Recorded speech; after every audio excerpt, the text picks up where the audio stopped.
نحمده ونصلي على رسوله الكريم اما بعد. تیسرا کلمہ یعنی سبحان اللہ، الحمدللہ، لا الہ الا اللہ واللہ اکبر.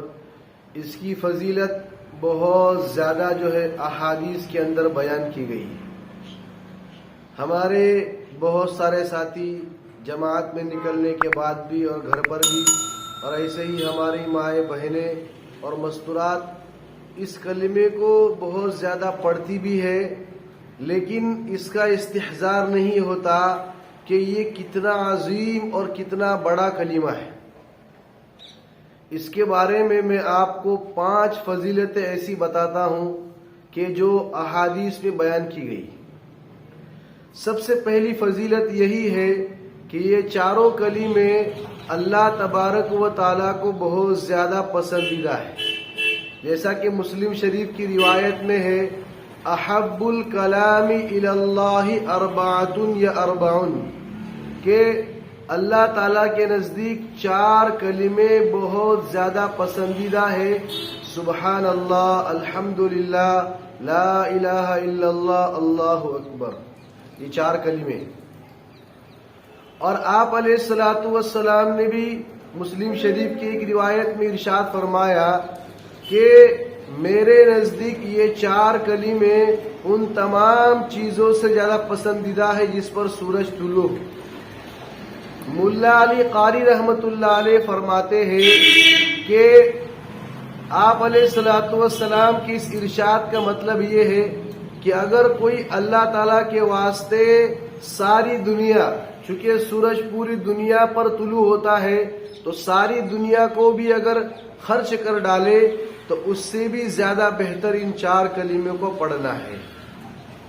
یعنی یہ دونوں کلمے اللہ تعالیٰ کے نزدیک اور حضور صلی اللہ علیہ وسلم کے نزدیک، تمام کے نزدیک بہت زیادہ پسندیدہ ہے. اس لیے ہم کو اس کا بہت زیادہ اہتمام کرنا چاہیے. پہلی فضیلت ہے. اور دوسری فضیلت ان کلموں کی یہ ہے کہ یہ کلمے قیامت کے دن جب ہمارے اعمال نامے کو تولا جائے گا تو ان اعمال ناموں کے اندر یہ کلمے بہت زیادہ وزنی ہوں گے. مسند احمد کی روایت ہے، حضور صلی اللہ علیہ وسلم نے ارشاد فرمایا، واہ واہ. حضور نے بہت زیادہ خوشی کا اور مسرت کا اظہار کیا اور فرمایا کہ 5 چیزیں کیا ہی اعمال نامہ میں وزنی ہوگی. یعنی یہ 5 چیزیں بہت زیادہ اعمال نامہ میں وزنی ہوگی. اس میں ایک سبحان اللہ، دوسرا الحمدللہ، تیسرا اللہ اکبر، چوتھا لا الہ الا اللہ، اور 5ویں چیز کہ وہ والد جس کا بچہ مر جائے اور والد اس پر صبر کرے. تو یہاں والد بھی داخل ہے اور والدہ کے لیے بھی یہی فضیلت ہے. تو بہرحال ان کا وزن قیامت کے دن بہت زیادہ ہوتا ہے، اس لیے اس کا بھی اہتمام ہونا چاہیے تاکہ ہمارا اعمال نامہ وزنی ہو. تیسری فضیلت اس کے بارے میں آئی ہے کہ آپ علیہ الصلوۃ والسلام نے ایک مرتبہ ارشاد فرمایا.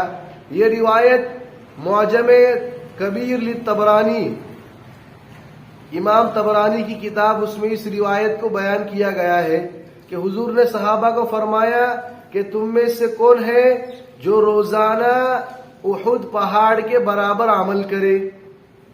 تو صحابہ نے کہا کہ حضور ہم میں سے کون ہے جو احد پہاڑ کے برابر عمل کر سکتا ہے؟ تو اللہ کے نبی صلی اللہ علیہ وسلم نے فرمایا کہ ہر شخص کر سکتا ہے. کلکم یستطیع، تم میں سے ہر ایک میں یہ صلاحیت موجود ہے. صحابہ نے فرمایا وہ کیسے حضور؟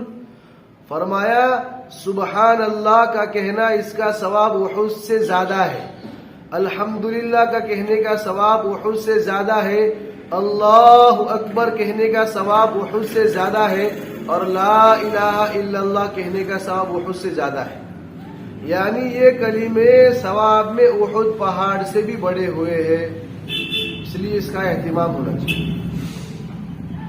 چوتھی بات جو آپ حضرات کے سامنے سنانی ہے وہ یہ ہے کہ یہ جنت ایک چٹیل میدان ہے، تو اس جنت کے اندر اگر ہم کو درخت اور پودے لگانا ہے تو اس کا طریقہ یہ ہے کہ ہم ان 4 کلموں کی کثرت کریں. جیسا کہ ترمذی کی روایت میں آتا ہے کہ جب آپ علیہ الصلوۃ والسلام کو معراج نصیب ہوئی تو اس وقت آپ علیہ الصلوۃ والسلام نے حضرت ابراہیم علیہ الصلوۃ والسلام سے ملاقات کی. اس وقت حضرت ابراہیم علیہ الصلوۃ والسلام نے فرمایا کہ محمد آپ کی امت کو میرا سلام کہنا اور اس کے بعد یہ کہنا کہ جنت کا پانی کیا ہی میٹھا اور مزیدار ہے اور اس کی مٹی کیا ہی پاکیزہ اور بہترین مٹی ہے.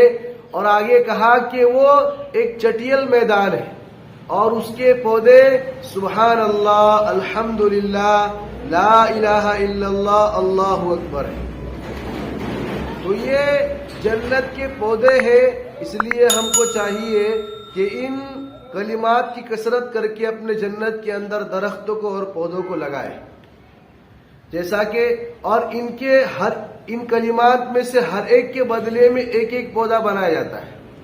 یہاں اس روایت میں اگر جس کی صراحت نہیں ہے لیکن ابن ماجہ میں ایک روایت ہے حضرت ابو ہریرہ رضی اللہ تعالیٰ عنہ ایک مرتبہ درخت اور پودا لگا رہے تھے. حضور صلی اللہ علیہ وسلم کا وہاں سے گزر ہوا تو حضور نے پوچھا کہ تم کیا کر رہے ہو؟ تو کہا حضور میں پودا لگا رہا ہوں. تو حضور نے فرمایا کیا میں تم کو اس سے بہترین جو پودے لگائے جائیں وہ بتاؤں؟ تو انہوں نے فرمایا ہاں جی بتاؤ. تو حضور نے فرمایا کہ سبحان اللہ الحمدللہ لا الہ الا اللہ اللہ اکبر ان میں سے ہر ایک کے بدلے میں ایک ایک درخت جنت میں لگایا جاتا ہے. اس لیے اس کا اہتمام. اور آخری چیز جو 5ویں چیز آپ کو بتانا ہے وہ ام ہانی رضی اللہ تعالی عنہ جو حضرت ابو طالب کی بیٹی ہے اور آپ صلی اللہ علیہ وسلم کی بہن ہے.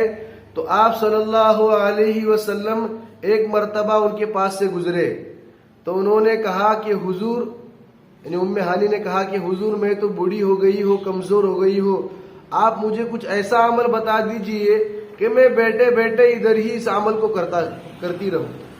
تو حضور صلی اللہ علیہ وسلم نے فرمایا کہ 100 مرتبہ سبحان اللہ پڑھ. تو 100 مرتبہ سبحان اللہ پڑھنے کا ثواب ایسا ہے جیسا کہ 100 غلام آزاد کیے جائے جو عرب ہو. یعنی اسماعیل علیہ الصلوۃ والسلام کی اولاد میں سے جو غلام ہے ان غلاموں کو آزاد کرنے کے برابر ثواب ملے گا 100 مرتبہ سبحان اللہ کہنے کا. 100 مرتبہ الحمدللہ کہا کر کہ 100 مرتبہ الحمدللہ کہنے کا ثواب ایسا ہے جیسا کہ تو 100 گھوڑے اللہ کے راستے میں ساز و سامان کے ساتھ دے. اور 100 مرتبہ اللہ اکبر کہا کرو. اس کا ثواب ایسا ہے جیسا کہ 100 اونٹوں کو ذبح کیا گیا اور وہ 100 اونٹ مقبول ہو گئے اس قدر ثواب ملتا ہے. اور 100 مرتبہ لا الہ الا اللہ کہنے کا ثواب یہ ہے کہ آسمان و زمین کے درمیان کی خلا کو یہ ثواب بھر دیتا ہے.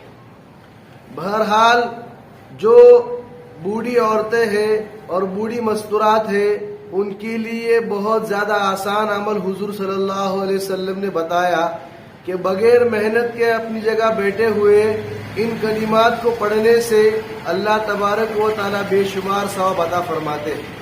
اللہ تعالیٰ سے دعا ہے کہ اللہ تعالیٰ ہم سب کو ان باتوں پر عمل کرنے کی توفیق عطا فرمائے. آمین یا رب العالمین.